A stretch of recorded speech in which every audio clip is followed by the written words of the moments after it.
Sometimes I wondered why it needed us. Machines fared much better at manual labor anyways.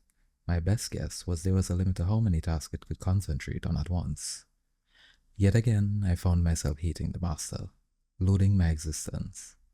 The fog of exhaustion pressed down on me as always. It had been days since I last slept. A part of me wanted to curl up onto the ground and let it all fade to black, to have peace at last. My breath came in ragged gasps, and sweat beaded on my forehead. The insulation of the vac suit kept the frigid cold of the ice planet out, but it kept my own heat expenditure in as well. I glanced over at my son, Kel, who was helping me to push a tub of iron ore towards the mining tunnel's lift. I could fight through the pain and the weariness for him. The poor boy, born into an unforgiving world, to know nothing but servitude. He needed his father around, if only to feel a touch of love and warmth. A strange sense of déjà vu gripped my mind a moment before it happened. Without warning, the ground shook beneath my feet. The stalactites started to rain from above. It must have been some sort of tectonic activity. Most planets did not experience the phenomenon, but we knew for the ones that did, it could wreak havoc on artificial structures. We had to leave the mine now, before we were buried alive. A scream echoed from further down the tunnel, pleading for help. I recognized the voice of Kel's girlfriend, words laced with pain. My son turned in the direction of her call, and I could picture the worry creasing his face through the opaque helmet. "Dad, I'll be right back. You go on." Kel dashed off before I could make an attempt to stop him. Terror coursed through my veins. "Kel? Kel!"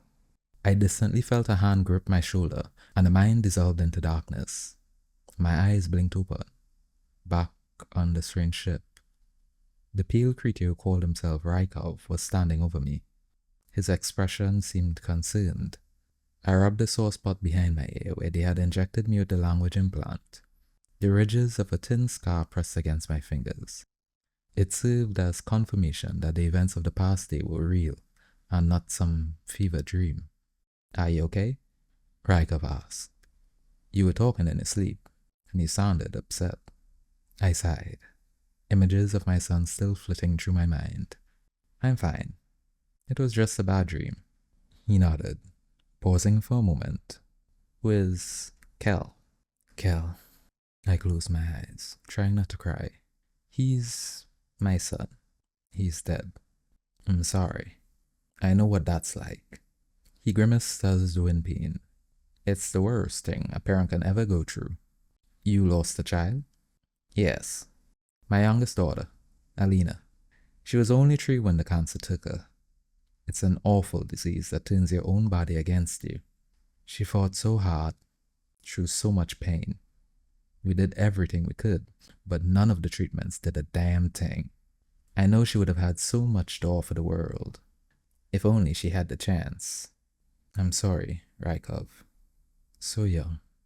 A tear trickled down my cheek. Kel was my only son. There was an earthquake, and our minds were collapsing. He ran back in to save his girlfriend. Maybe if I had gone with him, it would have played out differently. But I fled like a coward. He never made it out. What kind of a father am I? His frown deepened. "You can't blame yourself, Bayern. I've fallen into that trap myself. It's not your fault. Sometimes there's just nothing you can do." I heard a jingling sound and felt his hand lock firmly around my left wrist.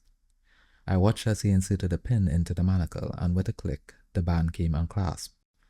The skin where the restraint had been was shaved, a dark violet hue lingering in its place. Rykov freed my right arm as well, then took a few steps back. His eyes didn't leave me for a moment. I also noticed his hand hovering above his hip, where he appeared to have a gun tucked away. Did he think I was going to lunge at him, like some kind of wild animal? Our interactions must not have eased all of his suspicions. I stretched with slow, deliberate motions, then rose to my feet.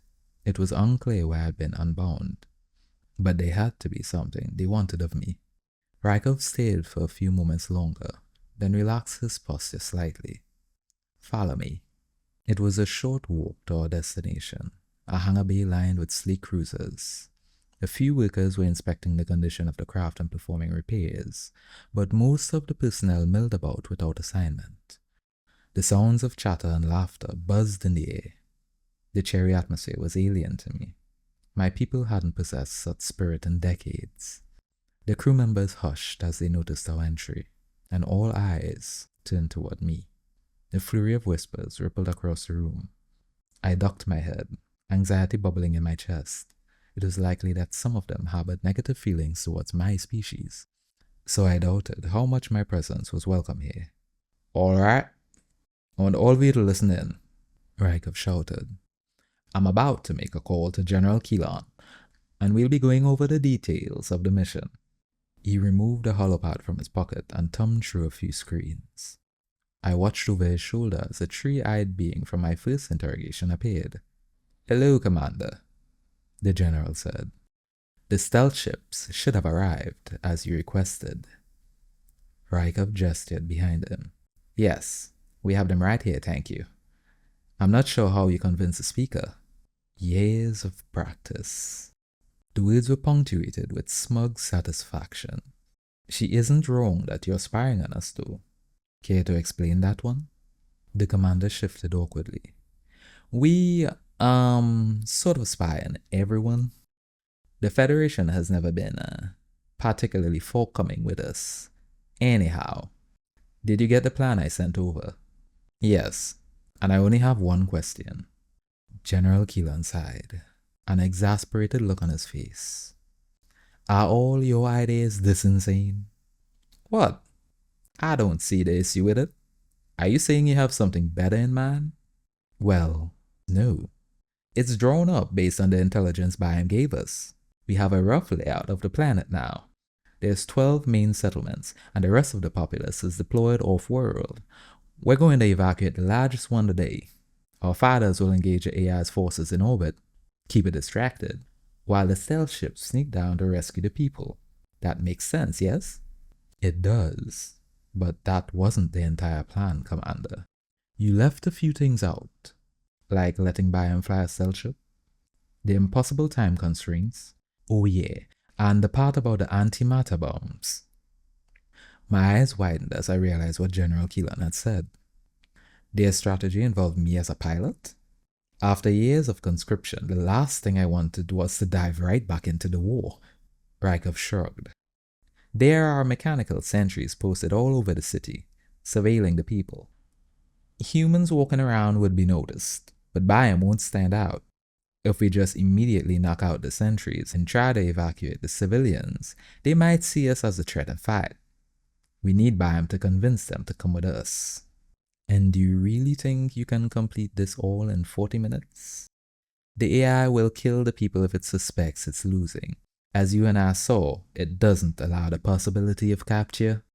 So destroying all of its forces and stockpiles is off the table. It's more about buying time.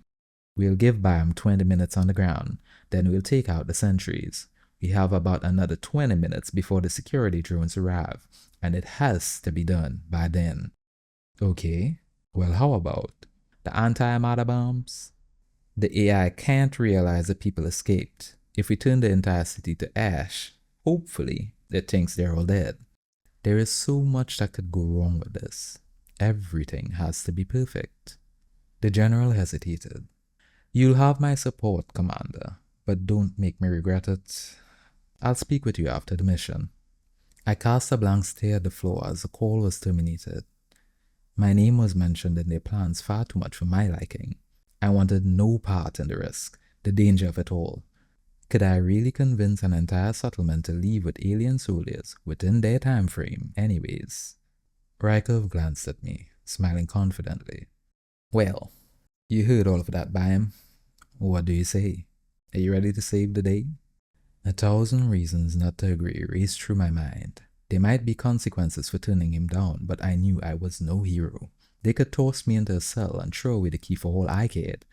It was preferable to going home. All I had to do was utter an adamant refusal. But instead, the words that slipped out of my mouth were, "Count me in."